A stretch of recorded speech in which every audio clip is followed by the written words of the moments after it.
rice Hanif राहू मुझे फरमाइश मोकिलिया एड़ा उन जा दोस्त भी बीठा उन मुझे फरमाइश कई आहे जहिड़ो हाल पेश कयूं था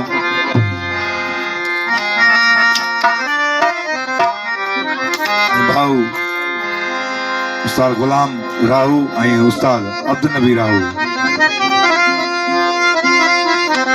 सुञा तो कहें थी पाड़े में यार कयो तू प्यार नालू थियो घणी अच वञ फकीर करीम कयम तो दे यार सफा निर्वार सुञा तो कहें थी पाड़े में कयो तू प्यार नालू थियो घणी अच वञ कयम तो दे सफा निर्वार नालो थियो सुञा तो कहें थी पाड़े में कयो तू प्यार नालो थियो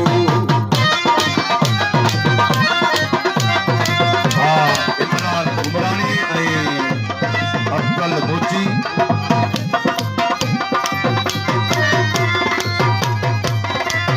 खणाया तो कलम कागज छोड़े गाल खाई खता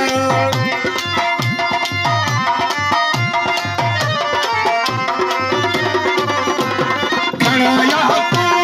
कलम कागज ओ बिछोड़े जाल खाई खत बिछोड़े जाल खाई खत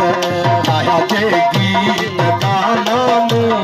गाइन फनकार नालो तू सुञा तो कहें थी पाड़े में कयो तू प्यार नालो तू घणी अच वञ कयम तोड़े सफा निर्वार नालो तू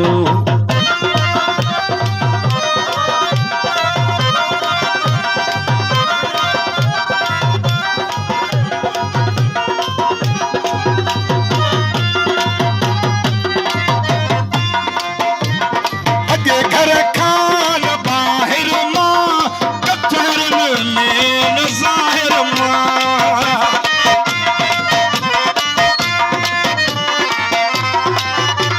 अगे घर खान बाहिर मां कचरन में न ज़ाहिर मां कचरन में न ज़ाहिर मां कराए तो सॼो तारफ वठन बाबार नालो थियो सुञा तो कहें थी पाड़े में कयो तू प्यार नालो थियो घणी अच वञ कयम तोड़े सफा निर्वार नालो थियो घणी अच वञ कयम तोड़े सफा निर्वार नालो थियो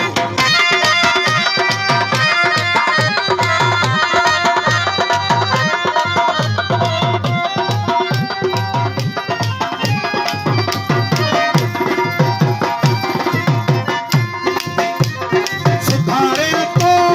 सॼो साजन किसत कया मुंहिंजी राजन